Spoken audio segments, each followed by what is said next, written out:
యేసుక్రీస్తు ప్రభు వారు తీసుకొచ్చినటువంటి ఈ పరిచర్య మరి గడిచిపోయినటువంటి మోషే పరిచర్య కంటే ఎంతో గొప్పదని పౌలు భక్తుడు అలాగే హెబ్రీయులకు రాసినటువంటి పత్రిక కూడా చెబుతా ఉంది. అది కేవలము ముఖము మాత్రమే మెరిసే పరిచర్య అయితే ఇది జీవితాలను తేజోమయం చేసే పరిచర్యగా హెబ్రీయుల గ్రంథకర్త చెప్పాడు. ఆ మాటలను గుర్తు చేసుకుంటూ మన ప్రభువుకు సమానులు ఎవరూ లేరు అన్న విషయాన్ని నేను మీకు గుర్తు చేస్తాను. మన ప్రభువును పోలిన వారు ఇంకెవరూ లేరు అన్న విషయాన్ని నేను మీకు గుర్తు చేస్తాను. మన ప్రభువు ఈ ప్రపంచంలో ఆయనకు సాటి అయినా మేటి అయినా ఎలాంటి పోలిక ఇంకెవరి దగ్గర లేదు అని చెప్పటానికి నేను ఈ పని చేసే ప్రయత్నం చేస్తాను. ద్వితీయోపదేశ కాండము 1వ అధ్యాయము 19వ వచనం ఎవరైనా చదివి వినిపిస్తారా? ద్వితీయోపదేశ కాండం 1వ అధ్యాయం 19వ వచనం.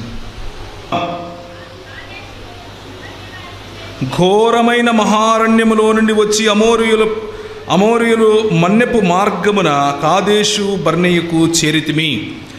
ఈ మాటను నేను ఎందుకు మీతో చదివించాను అనంటే, ఈ అరణ్యము అనే అనుభవము ఘోరమైన అనుభవం. ఈ అరణ్యము అనేటటువంటి అనుభవం ఏదైతే ఉందో అది ఇశ్రాయేలీయులు కలిసికట్టుగా అనుభవించినటువంటి అనుభవం. ఈ అరణ్యము గుండా ప్రభువు ప్రతి ఒక్క విశ్వాసిని తీసుకుని వెళతాడు అన్నది మనకు కనిపించినటువంటి, అంటే బైబిల్ గ్రంథంలో వ్రాయించినటువంటి ప్రతి ఉదాహరణలోనూ ప్రతి భక్తుని జీవితంలోనూ మనం చూస్తాం. ఒకానొక సమయంలో అరణ్యము అనే అనుభవము ప్రతి జీవితంలోనూ వస్తుంది. అరణ్యము అనే అనుభవానికి ఆ అనుభవం అంటే ఏమిటి అని అంటే ఒంటరితనము అనే అనుభవం, అందరూ విడిచిపెట్టబడినటువంటి, అందరి చేత విడిచిపెట్టబడినటువంటి అనుభవం, ఇక ఏ ఆధారము లేదు అన్నటువంటి అనుభవం, ఇప్పుడు నా పరిస్థితి ఏంటి అని ఆలోచించే అనుభవం. ఇలాంటి అనుభవాలు మనకు కూడా ఎదురవుతూ ఉంటాయి. అలాంటి పరిస్థితినే అరణ్య అనుభవం అని పిలుస్తారు. ఆ అరణ్యంలో దేవుడు అద్భుత కార్యాలు చేసి పిలిచినటువంటి ఈ ఇశ్రాయేలీయులు 10 అద్భుత కార్యాలు, 10 దేవతలుగా పిలువబడే వారిని ఛాలెంజ్ చేస్తూ, మీ బానిసత్వములో ఇక ఇశ్రాయేలీయులు బ్రతకరు అని చెప్పి వారిని పిలుచుకొని వచ్చినటువంటి దేవుడు. Let my people go so that they may celebrate, వారు ఉత్సవము జరిగించుకొనుటకు నా ప్రజలను పోనిమ్ము అని ఫరోతో చెప్పినప్పుడు, ఫరో హృదయం కఠినమైనప్పుడు దేవుడు ఫరో హృదయాన్ని కఠినపరిచాడు అన్నటువంటి మాట కూడా మనం చూస్తాం. దానికి నిజమైన అర్థముగా ఏం చెప్పాలి అని అంటే, ఫరోకున్నటువంటి పొగరు, ఫరోకున్నటువంటి అధికారం, ఫరోకున్నటువంటి వేరే దేవతలపైన ఆధారపడే స్వభావం, ఫరోకున్నటువంటి ప్రతి అండ, ఫరోకున్నటువంటి గర్వం, ఫరోకున్నటువంటి తన రాజ్యాధికారం, ప్రతిదాన్ని తుంచి తునాతునకలు చేసి తుత్తునీయులు చేసి వారి ముందు నుంచి ఇశ్రాయేలీయులను విడిపించుకుని నేను దేవుడిని అని చాటుకున్నటువంటి వైనం. ఆ వైనంలో ఇశ్రాయేలీయులను పిలుచుకున్నాడు. ఆ వైనంలో పిలుచుకోవటానికి మోషేని పంపించాడు. మోషే చేతి కర్ర ఫరోకున్నటువంటి అంత గొప్ప సైన్యాన్ని ఓడించింది. మోషే చేతి కర్ర అహరోను గడ్డము అక్కడ ఉన్నటువంటి ఫరో సైనికులందరూ తరుముతూ ఉంటే వారు ముందుకు వెళితే ఒక సముద్రం, వెనక చూస్తే ఒక ఉపద్రవం. ఆ ఉపద్రవం ఏమిటి అని అంటే కత్తులు కటారులు తీసుకుని బళ్ళాలు తీసుకుని అప్పటి పవర్గా ఉన్నటువంటి ఐగుప్తు దేశము యొక్క సేనలు ఎదుర్కోవటానికి వస్తూ ఉన్నాయి. ఐగుప్తు సేనలు నరికేస్తాం చంపేస్తాం అన్నట్లుగా వస్తూ ఉన్నారు. ముందుకు వెళ్ళాలంటే సముద్రం కనిపిస్తూ ఉంది. దేవుడు తన అద్భుత కార్యమును, అంటే ఎర్ర సముద్రాన్ని చీల్చి ఆరిన నేల మీద వారిని నడిపించాడు. ఆరిన నేల మీద వారిని నడిపించాడు. ఒకసారి కొరింథీయులకు రాసిన పత్రిక, 1 కొరింథీయులకు వ్రాసిన పత్రిక చూద్దాం. కొరింథీయులకు రాసిన 1 పత్రిక 10వ అధ్యాయం. సహోదరులారా, ఈ సంగతి మీకు తెలియకుండుట నాకు ఇష్టము లేదు. అదేదనగా మన పితరులందరూ మేఘము క్రింద నుండిరి, వారందరూ సముద్రములో నడిచిపోయిరి, అందరూ మోషేను బట్టి మేఘములోను సముద్రములోను బాప్తీసము పొందిరి, అందరూ ఆత్మ సంబంధమైన ఒకే ఆహారమును భుజించితిరి, అందరూ ఆత్మ సంబంధమైన ఒకే పానము చేసితిరి, ఏలయనగా తమ్మును వెంబడించిన ఆత్మ సంబంధమైన బండలోనిది త్రాగిరి, ఆ బండ క్రీస్తే అన్నటువంటి మాట అపోస్తలుడు పౌలు మనకు గుర్తు చేస్తున్నాడు. ఏ బండ అయితే విడిపింపబడినటువంటి ఇశ్రాయేలీయుల దాహం తీర్చిందో, నిన్నటి సందేశాన్ని ఒకసారి మీరు గుర్తు తెచ్చుకుంటే, ప్రజలు దాహముగొని ఉన్నారు. దాహముగొని ఉన్న ప్రజలకు నీరు ఇవ్వటానికి సంఘముగా మనల్ని ప్రభు పిలిచాడు. సంఘము దేవుని శరీరమై ఉంది. ఈ సంఘం దేవుని శరీరమైనటువంటి ఈ సంఘానికి శిరస్సు క్రీస్తుగా ఉన్నాడు అన్న విషయాన్ని జ్ఞాపకం చేసుకుంటే, ఈ సాదృశ్యాన్ని ఆనాడే ఆయన పగటిలో మేఘస్తంభముగాను, రాత్రిలో అగ్నిస్తంభముగాను, వారికి నీళ్ళిచ్చే రాయిగాను ఈ ఇశ్రాయేలీయులను వెంబడిస్తూ వచ్చాడు. వెంబడిస్తూ వారి ఆకలిని తీర్చాడు, వారి దాహాన్ని తీర్చాడు. మోషే క్రింద అందరూ ఒకే మేఘము క్రింద బాప్తిస్మము పొందారు. మోషేతో పాటు అందరూ ఒకే సముద్రంలో బాప్తిస్మము పొందారు. పరిశుద్ధాత్మ దేవుని యొక్క ఆ నడిపింపును వారు చూశారు. ఆ పొందినటువంటి బాప్తిస్మము, ఆ పొందినటువంటి దేవుని యొక్క సన్నిధిని, ఆ అనుభవాన్ని మనకు గుర్తు చేస్తూ వస్తున్నాడు. ఒకే ఆహారాన్ని భుజించారు, ఒకే నీటిని త్రాగారు. అయితే వారిలో ఎక్కువ మంది దేవునికి ఇష్టలుగా ఉండకపోయిరి గనుక అరణ్యములో సంహరించబడిరి. వారు ఆశించిన ప్రకారము మనము చెడ్డవాటిని ఆశించకుండునట్లు ఈ సంగతులు మనకు దృష్టాంతముగా ఉన్నవి. అంటే జరిగిపోయిన వాటిని చూసి నేర్చుకోలేని సమాజం ఏదైనా ఉంటే ఆ సమాజము జరిగిపోయిన తప్పులనే తిరిగి చేస్తుంది అన్న విషయాన్ని గుర్తు చేయటం కోసం, మరి జరిగిపోయిన విషయాల్లో మీరు నేర్చుకోవాల్సినటివి ఇవి అని నేర్పించటానికి, మీ పితరులు చేసిన తప్పులు ఇవి అని నేర్పించటానికి, మీ పితరులు ఇక్కడిక్కడ ఫలానా చోట దేవునికి విరోధముగా జీవించారు, దేవునికి విరోధముగా జీవించటం కారణంగా వారు బాప్తిస్మము పొందినప్పటికీ, వారు మోషే అనేటటువంటి నిబంధనలో ఉన్నప్పటికీ వారు తప్పిపోయారు, వారు నశించిపోయారు, వారు సంహరించబడ్డారు, సంపూర్ణ విశ్రాంతిలో ప్రవేశించలేకపోయారు అన్న విషయాన్ని జ్ఞాపకం చేయటం కోసం ఈరోజు మరి యేసుక్రీస్తు ప్రభు వారు పొందినటువంటి ఆ శోధన, యేసుక్రీస్తు ప్రభు వారు పొందినటువంటి శోధనను మన పితరులు అదే శోధనను పొందినప్పుడు ఎలా ప్రతిస్పందించారు, వారి ప్రతిస్పందనలో జయం కలిగిందా, వారికి జయం కలగలేదా అన్నటువంటి విషయాన్ని మనం ఈరోజు చూసే ప్రయత్నం చేస్తాం. తద్వారా మన ప్రభు అయిన యేసుక్రీస్తుకు ఉన్నటువంటి గొప్పతనం, మన ప్రభు అయిన యేసుక్రీస్తు ఆయన ఏ విధంగా ఈ లోకంలో ఉన్నటువంటి లోకాధికారిని గెలిచి మనకు మరణమా ముల్లెక్కడా అని ప్రశ్నించి మీరు జయించిన వారి కంటే అధికులై ఉన్నారు అని మనల్ని అభిషేకించినటువంటి వైనాన్ని జ్ఞాపకం చేసుకుంటాం. మరి మొదటి కొరింథీయులకు రాసిన పత్రిక 10వ అధ్యాయము 9 నుంచి కనుక చదివితే, మనము ప్రభువును శోధింపక ఇందుము, వారిలో కొందరు శోధించి సర్పముల వలన నశించిరి, మీరు సణుగకుడి, వారిలో కొందరు సణిగి సంహారకుని చేత నశించిరి. ఈ సంగతులు దృష్టాంతముగా వారికి సంభవించి యుగాంతమందున్న మనకు బుద్ధి కలుగుటకై వ్రాయబడెను అని ఉంది. These things are for us to learn. ఇవి మనకు బుద్ధి కలిగించటానికి వ్రాయించబడుతున్నాయి. మనకు ఇదంతా తెలుసుకున్న తర్వాత కూడా బుద్ధి కలగకుండా ఉంటే, మనం ఇంకా బుద్ధి తెచ్చుకోకుండా ఉంటే, మనము ఇలాంటి సువార్త, ఇలాంటి ఉజ్జీవ, ఇలాంటి సహవాస సభలు ఎన్నో చేస్తూనే ఉంటాం. కానీ బుద్ధి తెచ్చుకునే, జరిగిపోయినటువంటి చరిత్ర నుంచి నేర్చుకునే స్వభావం మనలో ఉండాలి. సంఘము ఇలాంటి కష్టకాలము గుండా వెళ్ళినప్పుడు, అరణ్యము అన్నటువంటి అనుభవం గుండా వెళ్ళినప్పుడు నేర్చుకోవలసినటువంటి విషయాలను నేర్చుకోవాలి.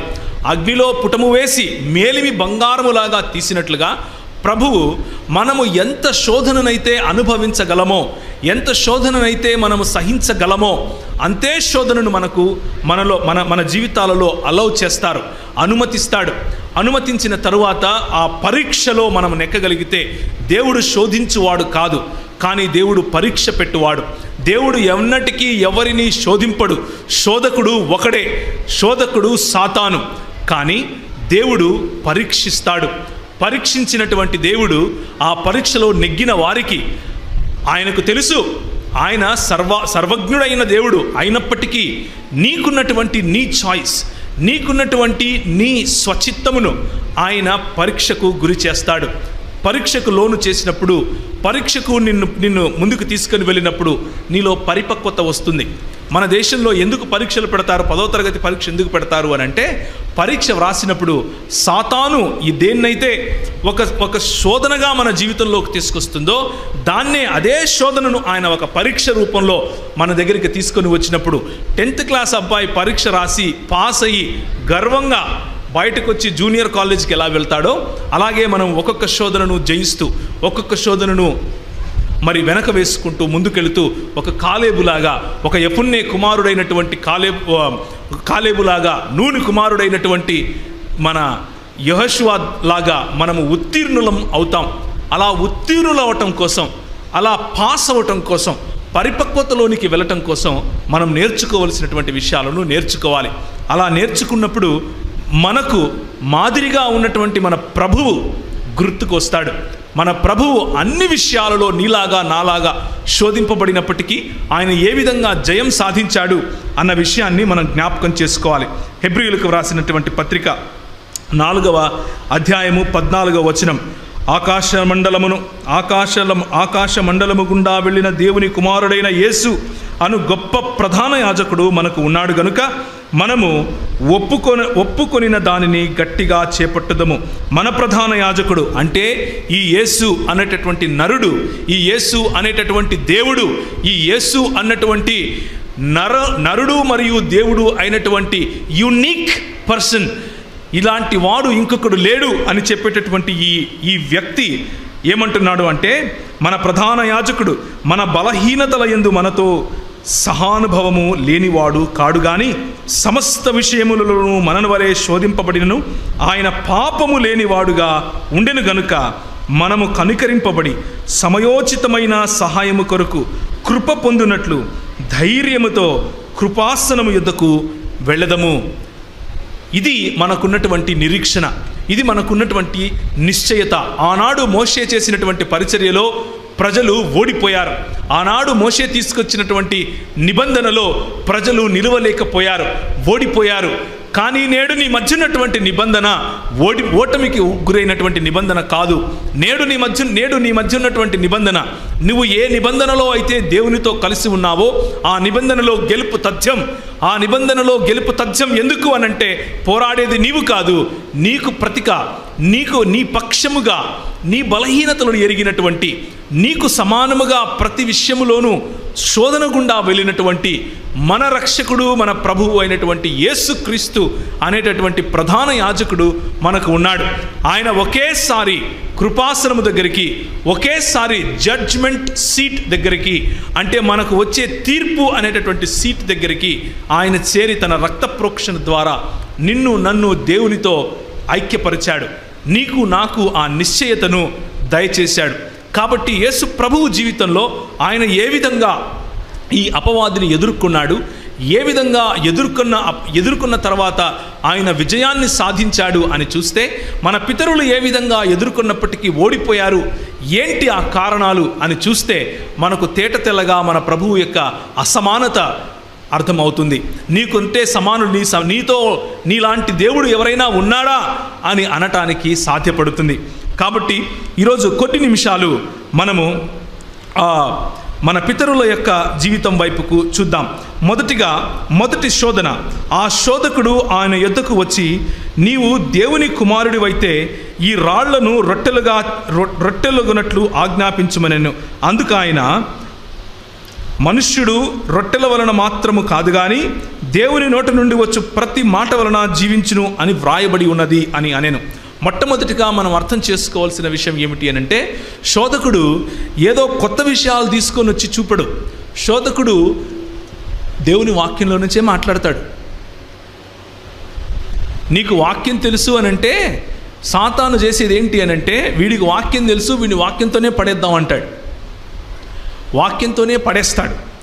చాలామంది యవనులు, చాలామంది సేవకులు కూడా ఈ రోజుల్లో వాక్యము అన్నటువంటి ఈ నిర్మలమైనటువంటి, కేవలము పాల వంటి ఈ వాక్యాన్ని అర్థం చేసుకోవటానికి దాని యొక్క పరిధిని, దాని యొక్క కాంటెక్స్ట్ అంటే దాని యొక్క సందర్భాన్ని అర్థం చేసుకోకుండా కేవలము పైపైన మాటలు చూసుకుని తప్పుదోవ పట్టే అవకాశం కూడా ఈరోజు మనకు చాలా కనిపిస్తూ ఉంది. చాలామంది మైకులు పట్టుకుని క్రైస్తవ సంఘాన్ని గొర్రెలను ఏ విధంగా అయితే తోడేళ్లు చీల్చుకుని వెళ్ళిపోతాయో ఆ విధంగా సంఘము లోపల, సంఘము బయట ఈ వాక్యాన్నే వాడి మరీ మనల్ని శోధనకు గురి చేస్తూ ఉన్నారు. ఆ శోధనను ఎదుర్కోవాలి అని అంటే మన ప్రభు అయిన యేసుక్రీస్తు ఇచ్చినటువంటి ఈ ఫార్ములా జ్ఞాపకం చేసుకోవాలి. ఏంటి అని అంటే, వాడు వాక్యముతో మాట్లాడితే ఈయన వాక్యముతోనే తిరిగి సమాధానం చెప్పాడు. ఆడు వాక్యముతో మాట్లాడితే ఈయన వాక్యముతోనే సమాధానం చెప్పాడు. 3 సార్లు అదే చేశాడు. వాక్యము ఇచ్చట కొంత అచ్చట కొంత వస్తుంది. వాటిని క్రోడీకరించుకొని సమగ్రమైనటువంటి దృక్పథం, సమగ్రమైనటువంటి ఒక దేవుని జ్ఞానము అన్నది సంపాదించుకోవటం నీ బాధ్యత, నా బాధ్యత, సంఘముగా మన బాధ్యత, సంఘ నాయకుల యొక్క బాధ్యత అన్న విషయాన్ని మనం ఈరోజు గుర్తు చేసుకోవాలి. ఇక్కడ మొదటిగా వచ్చినటువంటి శోధన ఏమిటి అని అంటే ఆహారం అనే శోధన. ఆహారం అనే శోధన ఎందుకు అనంటే 40 దినాలు ఆయన ఉపవాసం చేసి ఆయన ఆకలి కొని ఉన్నాడు. నీలాగా నాలాగా బలహీనుడై ఉన్నాడు. దేవుడేంటి, బలహీనుడవటం ఏంటి అన్నటువంటి ప్రశ్న కొంతమంది క్రైస్తవేతర సోదరులకు కూడా వస్తూ ఉంటుంది. కొంతమంది క్రైస్తవులకు కూడా ఇది వస్తూ ఉండొచ్చు. అయితే దేవుడు ఏంటి, ఆయనకు బలహీనత ఏంటి అని అడగటానికి ముందు యేసుక్రీస్తు 100% మనుష్యుడు అన్న విషయాన్ని జ్ఞాపకం చేసుకోవాలి.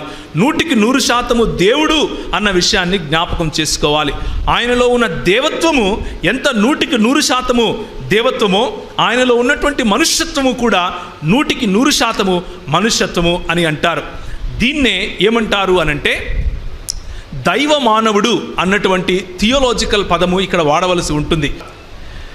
ఈ దేవుడు తన దేవత్వమును తన ఉన్నట్లుగా మనకు చూపిస్తే ఆయన్ను చూసి మనం బ్రతికి ఉండలేము కాబట్టి, చచ్చిపోతాం కాబట్టి ఆయన తన మహిమను తగ్గించుకొని మనకు ఎంతగా అర్థం అవుతుందో, మనము ఎంతగా అవగాహన తీసుకోగలమో అంత అవగాహనలోనికి వచ్చి రక్తమాంసములు నువ్వు నేను ఎలా కలిగి ఉన్నామో అలా ఆయన కూడా తీసుకుని నీలాగా నాలాగా శోధనకు గురి అయ్యాడు.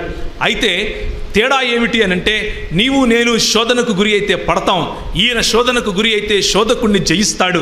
మన ప్రభు అయిన యేసుక్రీస్తుకు ఉన్నటువంటి శక్తి అది. కాబట్టి ఈయనకున్నటువంటి ఈ బలహీనత, ఆహారం అన్నటువంటి బలహీనత జయించాలి. కాబట్టి పరిశుద్ధాత్మ దేవుడు ఈయనను, ఈ శోధకుడు వస్తాడు, శోధకుడు శోధిస్తాడు, ఆ స్థలము అరణ్యములోనికి నేను తీసుకుని వెళ్ళాలి అని పరిశుద్ధాత్మ దేవుడు ఆయనను తీసుకుని వెళ్ళాడు.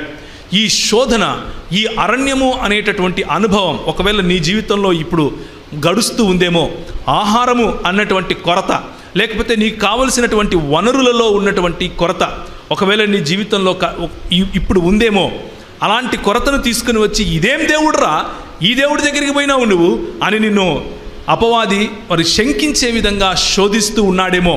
ఒక్కసారి ఆగి నీ జీవితంలో జరిగే విషయాలను పాత కాలంలో మన పితరులకు జరిగినటువంటి విషయాలతో పోల్చి చూసుకునే ప్రయత్నం చేద్దాం. సంఖ్యాకాండము 11వ అధ్యాయము. సంఖ్యాకాండము 11వ అధ్యాయము. వారి మధ్యనున్న మిశ్రిత జనము 4వ వచనము. వారి మధ్యనున్న మిశ్రిత జనము మాంసాపేక్ష అధికముగా కనపరచగా ఇశ్రాయేలీయులను మరలా ఏడ్చి, మాకెవరు మాంసం పెట్టెదరు? ఐగుప్తులో మేము ఉచితముగా తినిన చేపలను, కీరకాయలను, దోసకాయలను, కూరాకులను, ఉల్లిపాయలను, తెల్లగడ్డలను జ్ఞాపకమునకు వచ్చుచున్నవి. ఇప్పుడు మా ప్రాణము సొమసిలను, మా మన్నా కాక మా కన్నుల ఎదుట మరేమీ లేదని చెప్పుకొనిరి.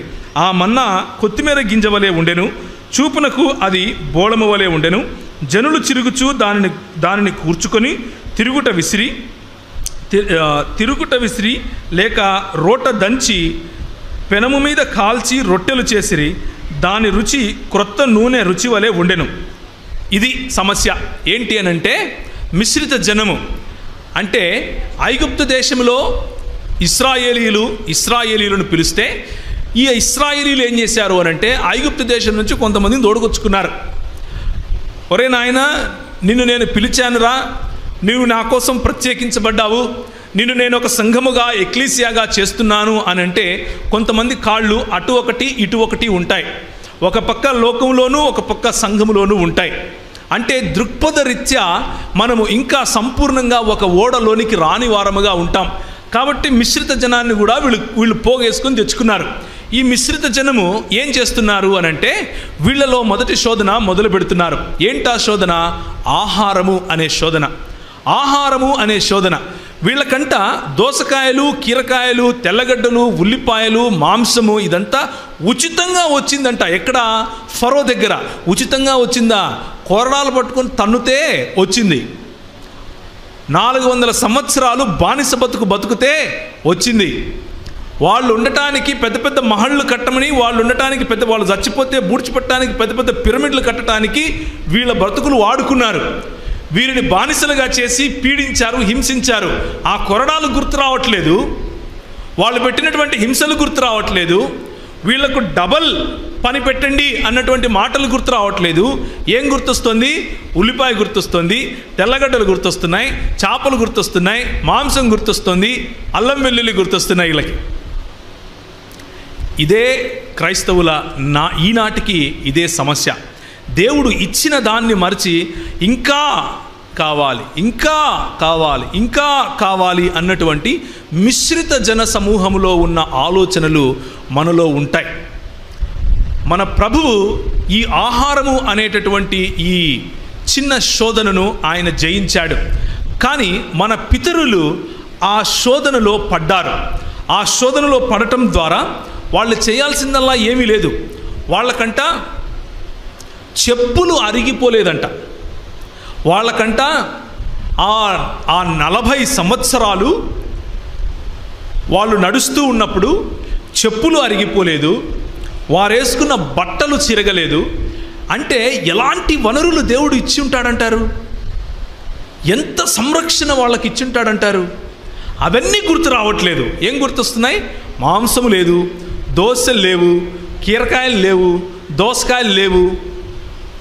ఇదే ఉదయం మనం మాట్లాడుకుంటున్నట్లుగా గింజలకు ఆశపడే స్వభావం. మనము ఇంకా గింజలకు ఆశపడే స్వభావంలోనే ఉంటాం. ఎలా అయిపోయినామంటే ఈ రోజుల్లో క్రైస్తవ సమాజము యేసు ప్రభువును నమ్ముకుంటే నాకు ఏదో వస్తుంది, నాకు ఏదో ఆయన ఇస్తాడు, ఆయన ఎంత ఇచ్చినా ఇంకా కావాలా, ఇంకా కావాలా అని ఆశీర్వాదములు ఇచ్చేవాడి కంటే కూడా ఆశీర్వాదాన్ని ఎక్కువగా కోరుకుంటాం. ఆశీర్వాదములు ఇచ్చేవాడి సన్నిధి ఉంది, ఆ బండ వాళ్ళ దగ్గర ఉంది, కావలసినప్పుడు నీళ్ళు ఇస్తున్నాడు. ఆశీర్వాదములు ఇచ్చేవాడి సన్నిధి వారి దగ్గర ఉంది, కావలసినప్పుడు సముద్రాన్ని సైతము 2 పాయలుగా చీలుస్తున్నాడు. కానీ వాళ్ళకేం కావాలి? దోసకాయలు, కీరకాయలు, తెల్లగడ్డలు, ఉల్లిపాయలు కావాలి. ప్రభువు ఈ ఆహారం అనే బలహీనతను, ఈ ఆహారం లేకపోతే భౌతికంగా నాకు కావలసినటువంటి నా అవసరతలు అన్నటువంటి బలహీనతను జయించడానికి వీళ్ళు జయిస్తారేమో, వీళ్ళు జయిస్తే బాగుంటుంది, నా సంఘము జయిస్తే బాగుంటుంది అని వారి స్వేచ్ఛకు వారిని విడిచిపెడితే వారేమంటున్నారు చూడండి. మోషేని దూషించటం మొదలుపెట్టారు, నీ సేవకుడిని బాధించటం మొదలుపెట్టారు. దేవుని సేవకుడిని దూషించి బాధించి గొనిగి సనిగి నానా హింసలు పెడుతూ ఉంటే మోషే వచ్చి అంటున్నాడు, ఈ సమస్త ప్రజలకు ఇచ్చుటకు మాంసము నాకెక్కడిది? వారు నన్ను చూచి ఏడ్చుచు తినుటకు మాకు మాంసమిమ్మని అడుగుచున్నారు. సమస్త ప్రజలను ఒంటిగా మోయ నా వలన కాదు, అది నేను భరింపలేని భారము. నీవు నాకిట్లా చేయదలిచిన యెడల నన్ను చంపుము అంటున్నాడు. అంటే చివరికి మన నాయకులు ఆత్మహత్య చేసుకునేట్లుగా మనం వాళ్ళని సతాయిస్తాం. నేను చచ్చిపోతే బాగుండే దేవా అనుకునేట్లుగా మన నాయకులను బాధించటం ఈరోజు డిమాండింగ్ క్రిస్టియానిటీ అయిపోయింది. క్రైస్తవ్యం ఈరోజు సేమ్ టు సేమ్, నిజానికి షేమ్ టు షేమ్. ఇదే పరిస్థితి.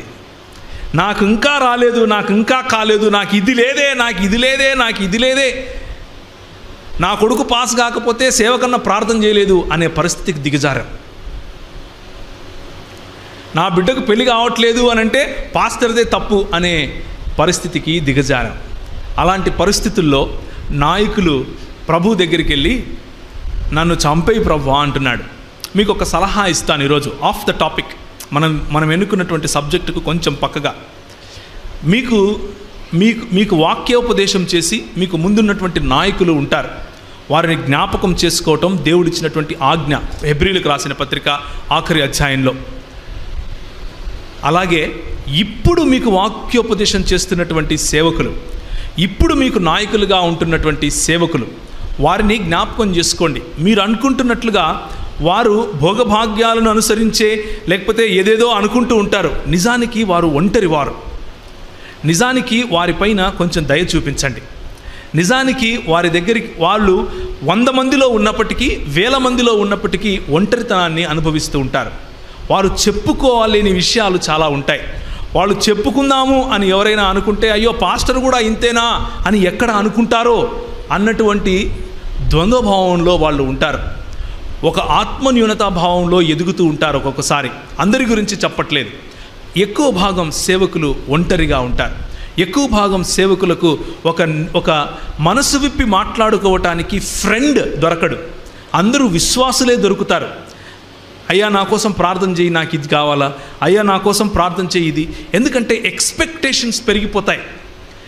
ఆయన కూడా మనిషి అని మర్చిపోతారు. ఎక్స్పెక్టేషన్స్ ఎంత పెరిగిపోతాయి అని అంటే, ఆయన నడిచేస్తే ఇంకా దేవుడే వచ్చాడు అన్నట్లుగా వీళ్ళు ఫీల్ అయిపోయి ఆయన మీద ప్రెషర్ పెట్టి ఆయన ఇంకా కృంగిపోయే విధంగా చేస్తూ ఉంటారు. నేను మీకు ఇచ్చే సలహా ఏంటి అని అంటే, మీ సేవకుడిని అలా బాధ పెట్టకండి. మీ సేవకుడికి ఆయన ప్రార్థనలు మీకెంత అవసరమో మీ ప్రార్థనలు ఆయనకు అంతే అవసరం. ఆయన సహవాసం మీకెంత అవసరమో మీ సహవాసం ఆయనకు అంతే అవసరం. ఆయనకు తోడుగా నిలబడాల్సిన పని మీది. ఆయనను ప్రోత్సహించాల్సిన పని మీది. ఆయనను ఎంతసేపు డిమాండింగ్ క్రిస్టియానిటీలో ఉంటూ ఆయనను తొక్కి పట్టకుండా వీలైనంత వరకు స్నేహం చేసే ప్రయత్నం చేయండి. ఒకవేళ మీరు వయసులో చిన్నవారు కాబట్టి స్నేహం చేయలేరు అని అనుకుంటే, మీరు ఎవరైతే సమాన వయస్కులు ఉన్నారో వారు స్నేహం చేసే ప్రయత్నం చేయండి. సేవకులు లేకపోతే లోపలే ఉన్నటువంటి ఆ అగ్ని, లోపలే ఉన్నటువంటి ఆ ప్రెషర్, లోపలే ఉన్నటువంటి ఆ ఒత్తిడి చివరకు దేవుడి దగ్గరకు వచ్చి నేను చచ్చినా బాగుండు ప్రభువా అని అడిగే పరిస్థితికి వస్తుంది. దయచేసి జ్ఞాపకం చేసుకోండి.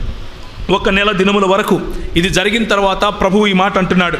అప్పుడు యెహోవా మోషేతో ఇట్లనెను, ఇనులకు పెద్దలనియు అధిపతులనియు నీవెరిగిన ఇశ్రాయేలు పెద్దలలో నుండి 70 మంది మనుషులను నా యొద్దకు పోగు చేసి ప్రత్యక్ష గుడారమునకు వారిని తోడుకొని రమ్ము. అక్కడ వారు నీతో కూడా నిలిచి ఉండవలెను. నేను దిగి అక్కడ నీతో మాట్లాడేదను, మరియు నీ మీద వచ్చిన ఆత్మలో పాలు వారి మీద ఉంచెదను. ఈ జనుల భారము నీవు ఒంటరిగా మోయకుండునట్లు వారు దానిలో ఒక పాలు నీతో కూడా భరింపవలెను. నీవు జనులను చూచి ఇట్లనుము, మిమ్మును మీరు రేపటికి పరిశుద్ధపరచుకొనుడి. మీరు మాంసము తిందురు. యెహోవా వినునట్లు ఏడ్చి మాకు ఎవరు మాంసము పెట్టుదురు? ఐగుప్తులో మాకు బాగా జరిగిందే అని మీరు చెప్పుకున్నారు కదా. యెహోవా మీకు మాంసం ఇచ్చును, మీరు తింటారు.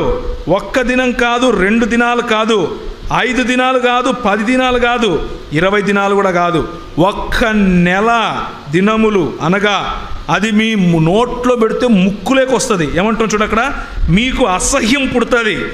మీ నాసికా రంధ్రాల్లో నుండి వచ్చి మీకు అసహ్యము పుట్టినంత వరకు దానిని తిందురు. ఎలయనగా మీరు మీ మధ్యనున్న యెహోవాను నిర్లక్ష్యము చేసి ఆయన సన్నిధిని ఏడ్చి ఐగుప్తులో నుండి ఎందుకు వచ్చితిమి అని అనుకున్నారు. ఇది గొనుగుడు కార్యక్రమం, సనుగుడు కార్యక్రమం అంటారు కదా, దానికి వచ్చే పర్యవసానం. ఈ గొనుగుడు కార్యక్రమాలకు నాకు ఇది కావాలి, నాకు అది కావాలి, నాకు ఇది ఇయ్యలేదు, నాకు అది ఇయ్యలేదు, పక్కింటోనికి ఉందే నాకు లేదే, పక్కింటో వాడు కారు కొన్నాడు నా దగ్గర లేదే, వాడు ఇదే ఉంటుంది కొంతమందికి. ఏంటి, what are we trying to do? Compare చేసుకోవటం, పోల్చి చెప్పుకోవటం. తల్లిదండ్రులకు అదొక సంతోషం పిల్లలంటే, అది పర్వాలేదు. కానీ నీలో జరిగినటువంటి గొప్ప, నీకు ప్రభువు ఇచ్చినటువంటి ఆశీర్వాదం చెప్పడంలో ఇబ్బంది లేదు. కానీ అవతలి వాడికంటే నన్ను ఎక్కువగా ఆశీర్వదించాడు అని చెప్పుకోవటం, అవతలి వాడికంటే నేను గొప్ప అని చెప్పుకోవటం, అవతలి వ్యక్తి కంటే నేను మేలు అని చెప్పుకోవటం. తస్మాత్ జాగ్రత్త. ప్రభువు హెచ్చరిస్తున్నాడు. మీకు ఎంత ఆశీర్వాదం ఇస్తాను అని అంటే, మీరు ఆశీర్వాదం కావాలి, నాకు ఇది లేదు అంటున్నారు కదా. ఎంత ఇస్తానంటే నోట్లో పెట్టుకుంటే ముక్కులేకి వస్తుంది అంటున్నాడు. అది మన బ్రతుకు అవుతుంది. కానీ మన ప్రభువు ఇదే ఆహారం అనేటటువంటి శోధన మన ప్రభు దగ్గరికి ఎవరు తీసుకొచ్చారు? మత్తయి సువార్త 4వ అధ్యాయంలో మనం చదివాం. శోధకుడు వచ్చి, నీవు దేవుని కుమారుడు అయితే ఈ రాళ్లను రొట్టెలగునట్లు ఆజ్ఞాపించమని ఆహారము అనే శోధనను తీసుకొని వచ్చాడు. ఆయన బలహీనుడుగా ఉన్నప్పుడు ఆహారము అనే శోధనను తీసుకొచ్చాడు. వీళ్లకు బలహీనులుగా ఉన్నారా? చెప్పులు అరగలేదు, బట్టలు జిరగలేదు, వీళ్ళు విత్తక్కర్లేదు, కోయక్కర్లేదు, వండుకోక్కర్లేదు. ఏం చేయాలి? అని నోరు తెరిచి పండుకుంటే పొద్దునికి మన్నా పడుతుంది. ఇది వీళ్ళ పరిస్థితి. వీళ్ళు ఏం చేశారంట? వీళ్ళు తినడం, తాగడం, ఆడుకోవడానికి లేయడం, ఇది వీళ్ళ పరిస్థితి. అంటే బాగా బలిసున్నారు అని అర్థం. అలాంటి సమయంలో వీళ్ళకి ఏం గుర్తొస్తుంది? కీరకాయలు, దోసకాయలు, ఉల్లిపాయలు, తెల్లగడ్డలు, మాంసము. ఎంత ఇస్తానంటే నోట్లో పెట్టుకుంటే ముక్కులేకొస్తుంది అని ప్రభు చెప్తున్నాడు. కానీ మన ప్రభువు యొక్క ఉదాహరణ చూడండి. ఆయన బలహీనుడిగా ఉన్నాడు. 40 దినాలు ఆయన ఉపవాసంలో ఉన్నాడు. 40 దినాలు భోజన పానీయాలు లేకుండా మృగములతో ఉన్నాడు. మార్కు సువార్త ఒకసారి తీస్తారా? మార్కు సువార్త 1వ అధ్యాయము. వెంటనే పరిశుద్ధాత్మ ఆయనను అరణ్యములోనికి త్రోసుకొని పోయెను. 12వ వచనం. ఆయన సాతాను చేత శోధింపబడుచు అరణ్యములో 40 దినములు అడవి మృగములతో కూడా ఉండెను అని ఉంది. ఎవరితో ఉన్నాడు? సర్వాన్ని సృష్టించినటువంటి దేవుడు, సర్వ సృష్టికి కారణభూతుడైనటువంటి వాడు, ఈ సకల సృష్టిలోనూ చరాచర జీవుల మధ్య ఆయన సంచరించగల, ఆయన సర్వవ్యాపి అయినటువంటి ఈ దేవుడు మృగములతో ఉన్నాడంట. అంటే కుక్కలతో, అక్కడ ఉన్నటువంటి అరణ్య మృగాలు, వాటితో ఉన్నాడు. ఎందుకు ఆయన అది ఎన్నుకున్నాడు? ఎందుకు ఈ అరణ్యవాసం ఆయన చేశాడు? నీకోసం, నా కోసం. నీవు నేను శోధింపబడి గెలవలేము. ఆయన శోధింపబడి గెలుస్తాడు. ఆయన యొక్క గెలుపులో మనము గెలిచిన వారికంటే అధికులమవుతాం అన్న ఒకే ఒక్క కారణం చేత ఆయన దీన్ని ఎన్నుకున్నాడు. భోజనం లేకపోతే ఆహారం అన్నటువంటి ఈ శోధనను ఆయన జయించాడు. ఎలా జయించాడు? తిరిగి దేవుని వాక్యముతోనే తిప్పికొట్టాడు. మనుషుడు రొట్టెల వలన మాత్రము కాదు కానీ దేవుని నోట నుండి వచ్చు ప్రతి మాట వలన జీవించును అని తిరిగి సవాలు విసురుతున్నాడు. నీకేం తెలుసు? నువ్వు వచ్చి నా దగ్గరికి వాక్యం మాట్లాడుతున్నావు. నేనెవరో తెలుసా? ఆది యందు ఏ వాక్యం ఉండెనో, ఆది యందు ఏ వాక్యము దేవుని యొద్ద ఉండెనో, ఆది యందు ఏ వాక్యము దేవుడై ఉండెనో, ఆ వాక్యాన్ని నేను నా దగ్గరకు వచ్చి నా మాటలో చెప్తున్నావా? పోరా అన్నాడు. ప్రభు యోబును ఇలా విసిరేసి సాతాను ముందు టచ్ చేసి చూడు అన్నాడు. యోబు కష్టంలో కూడా ప్రభువుకు నమ్మకంగా నిలబడ్డాడు. ఈరోజు మన ముందున్నటువంటి సవాలు ఏమిటి అని అంటే, సంఘానికి నిన్ను దేవుడు ఇలా విసిరివేయగలడా? నిన్ను విసిరివేసి సాతానుతో ఛాలెంజ్ చేయగలడా? ఛాలెంజ్ చేస్తే నువ్వు నిలబడగలవా? బహుశా నేను ఈరోజు ఉన్నటువంటి పరిస్థితిలో నేను ఇంకా రెడీ కాదేమో,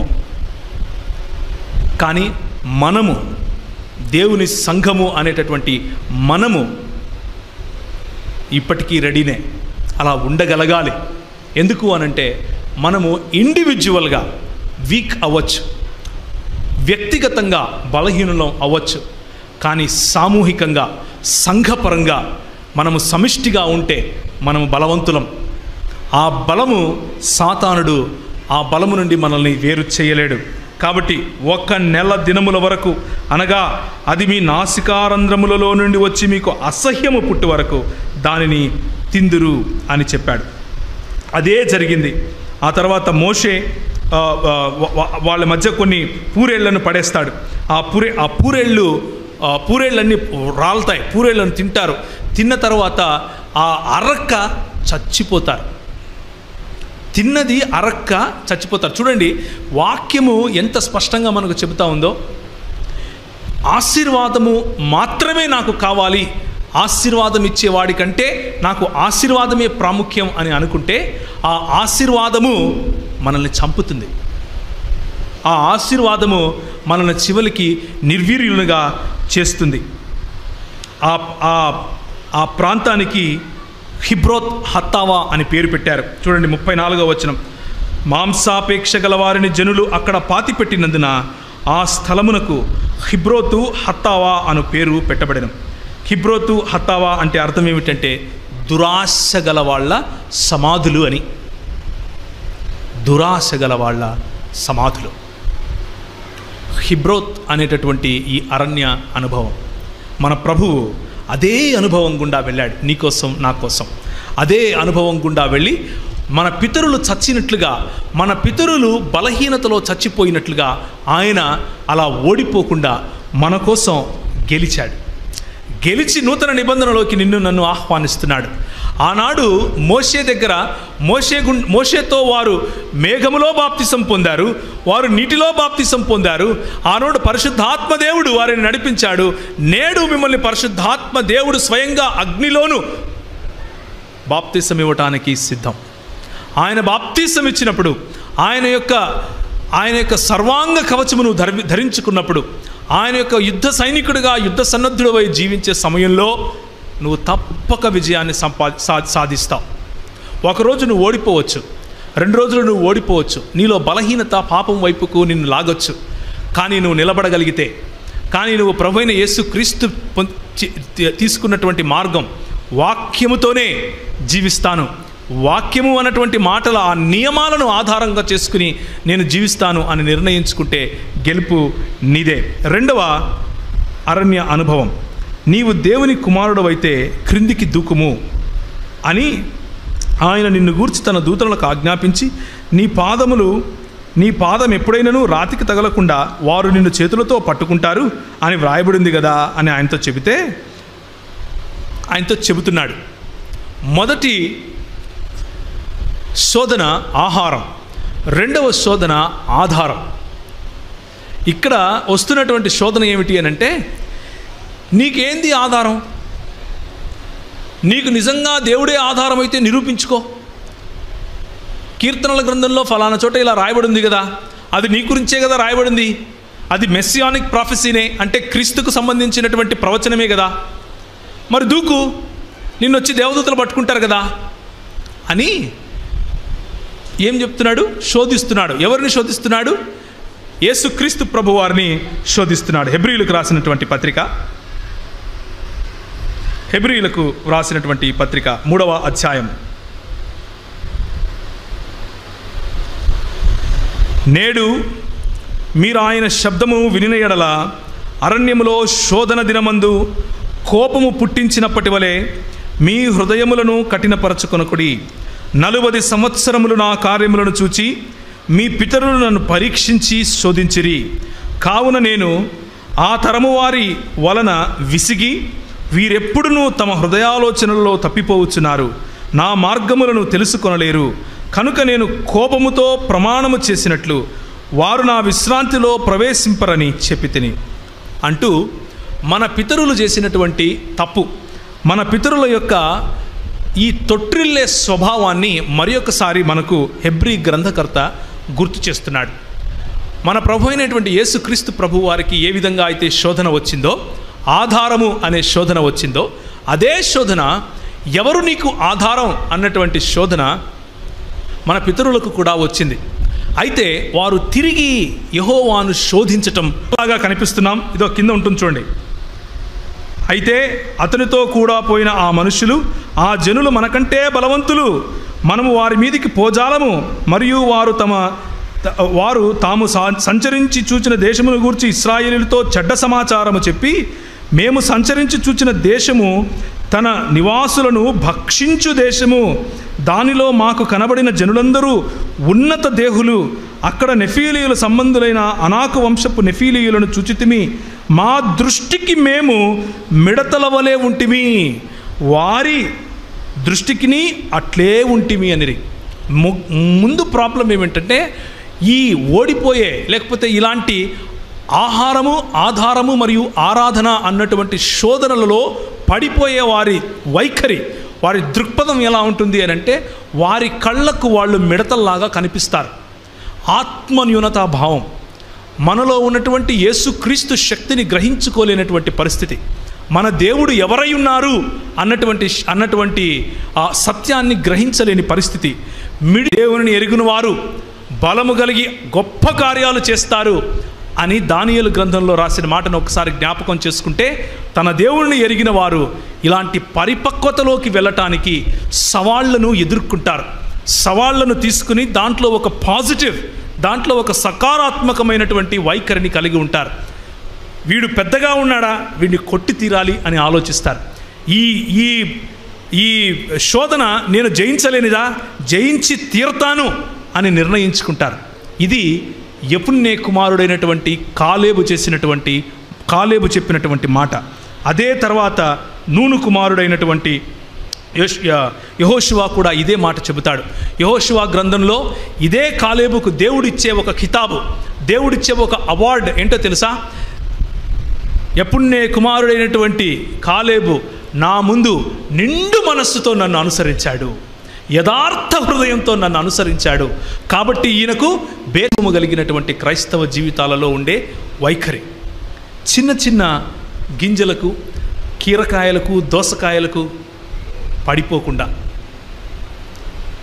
దేవుణ్ణి శంకించి దేవుణ్ణి శోధించే మార్గంలోనికి వెళ్లకుండా, నిజమైన ఆరాధన నా జీవన శైలి, నిజమైన ఆరాధన నేను జీవించే నా జీవితం. కేవలము ఆదివారం వచ్చి పాడే పాటలు కాదు, కేవలము ఒకరోజు వచ్చి ప్రజలకు ప్రైజ్ ద లార్డ్ చెప్పటం కాదు. నా జీవితమే నీకు ఆరాధనగా సమర్పిస్తాను, నా వైఖరి ఆరాధన వైఖరితో నేను జీవిస్తాను అని నిశ్చయించుకునే క్రైస్తవులకు ఉజ్జీవం తప్పకుండా ఉంటుంది. మంట ఆరని మంటలాగా ఉంటుంది. మీరు కాలు పెట్టిన చోట సుభిక్షంగా ఉంటారు. మీరు పట్టిన నేల బంగారం అవుతుంది. మీరు కోరుకున్న ఆత్మీయ వరములు ప్రభు మీకు ఇస్తాడు. ఇది తథ్యం. ఇలా జరిగి తీరుతుంది. కావలసిందేమిటి అనంటే, భౌతిక వనరులపైన మీకున్న దృష్టిని మరల్చి దేవుని వైపు ఉంచాలి. నా ఆధారం ఎవరు అన్నటువంటి శంక, అన్నటువంటి శోధనను జయించి యేసు ప్రభువును ఆధారంగా చేసుకోవాలి. నా ఆరాధన, నా జీవన శైలి, అది దేవునికి నేను సమర్పిస్తున్నాను అన్న నిబద్ధత కలిగినటువంటి జీవితం, సమర్పణ కలిగినటువంటి జీవితం మనం సమర్పించుకోగలిగితే సంఘము బాగుపడుతుంది. ఇంత గొప్ప ప్రభువు మనకున్నాడు, ఇంత గొప్ప దేవుడు మనకున్నాడు. ఈయనకు సమానులు ఇంకెవరూ లేరు. ఒకసారి మ్యూజిషియన్స్ వస్తే ఈ చిన్న పాట, చిన్న కోరస్, సమానులు ఎవరు ప్రభు అనే పాట మనం పాడుకొని ముగించుకుందాం. ప్రియమైన దేవుని సంఘమా, మీకు ఈ పాట వస్తే మన ప్రభు అయినటువంటి యేసు క్రీస్తును ఘనపరచటానికి, ఆయనను స్తుతించటానికి సమానులు ఎవరు ప్రభు అన్నటువంటి ఈ పాటను పాడి ప్రభువును స్తుతిద్దాం. ఎందుకు అనంటే, నువ్వు నేను ఓడిపోయే పరిస్థితిలో ఉన్నప్పుడు ఆయన నీలాగా నాలాగా సమస్తమైనటువంటి శోధన గుండా వెళ్ళినప్పటికీ, మనలాగా బలహీనతలలోకి వెళ్ళినప్పటికీ ఆయన పాపము చేయలేదు. కానీ సమస్త విషయములలో మనవలే శోధింపబడినను ఆయనను పాపము లేనివాడిగా ఉండెను అని దేవుని వాక్యం చెబుతా ఉంది.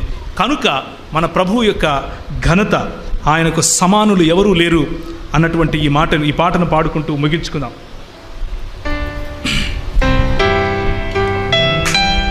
సమానులెవరు ప్రభో, నీ సమానులెవరు ప్రభో, సమానులెవరు ప్రభో, నీ సమానులెవరు ప్రభో,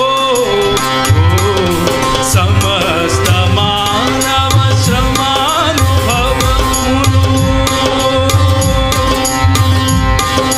సమస్త మానవ శ్రమానుభవములు సహించి వహించి ప్రేమించి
శ్రమానుభవమును సమానవ శ్రమానుభవము సహించి వహించి ప్రేమించగల సహించి వహించి ప్రేమించగల సమానులెవరు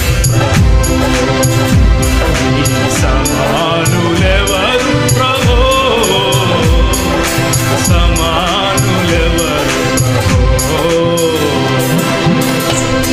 ఇది మన ప్రభు యొక్క ఘనత. ఆయనకు సమానులు ఎవరూ లేరు. ప్రవక్తలు వచ్చారు, గొప్ప గొప్ప భక్తులు వచ్చారు, కానీ అందరూ ఏ భేదము లేదు, ఏ భేదము లేదు. పాపము చేసి దేవుడు అనుగ్రహించి మహిమకు దూరమయ్యారు, నువ్వు నేనుతో సహా.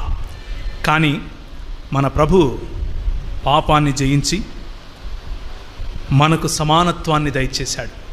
పాపాన్ని జయించి మనకు మన శ్రమ అనుభవాలలో, మన అరణ్య అనుభవాలలో ఆయన పాలు పంపులు పొంది మనకు విజయం దయచేశాడు.